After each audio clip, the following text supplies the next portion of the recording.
This is my day, and I command. The shaping of our minds, the shaping of our attitudes, the shaping of our thoughts is being created and developed and molded by sin to the point where we were born in a place that's full of sin and we come out of our mother's womb liking how it is. That's iniquity.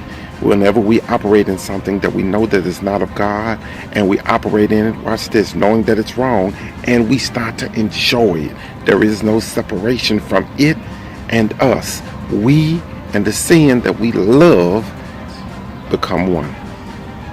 But the Bible tells us in Romans, he says to us, he says, now therefore there is no more condemnation for those that love or that walk in Christ Jesus. In other words, when Jesus died, he gave us power and authority over our flesh. What do you mean?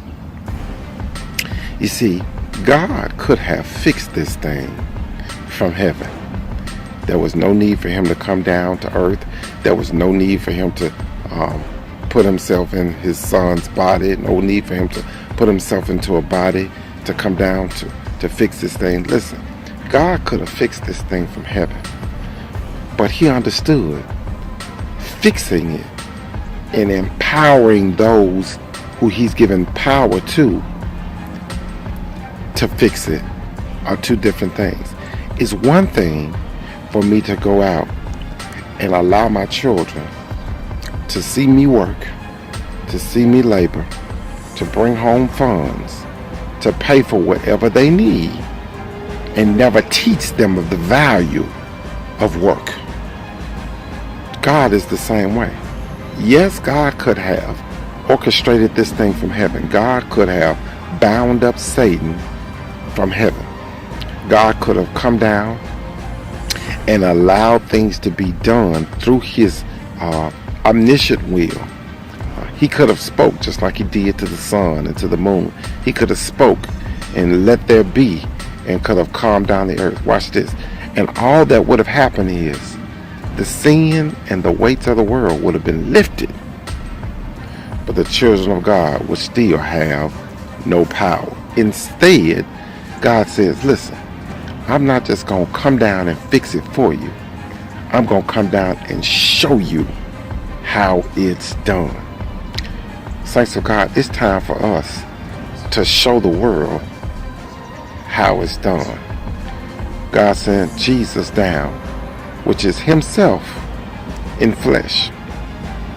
He allowed Jesus to walk around, to be tempted just like any other man, but allowed him not to yield to that temptation. Like a man, he had thoughts. Like a man, he had temptations. Like a man, he had problems. Like a man, he had things that were against him. But as God, he overcame them. As God, he was able to eliminate them. As God, he was able to stand up to them, speak over them, and conquer them. He gave us that example. So Jesus didn't come just to save us.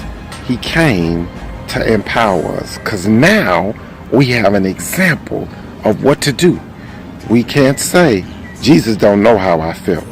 Jesus don't know how it is to be wrapped in flesh. Jesus doesn't know how it is to be tempted. Yes, sir. The Son of God does know how it is to be tempted. Why?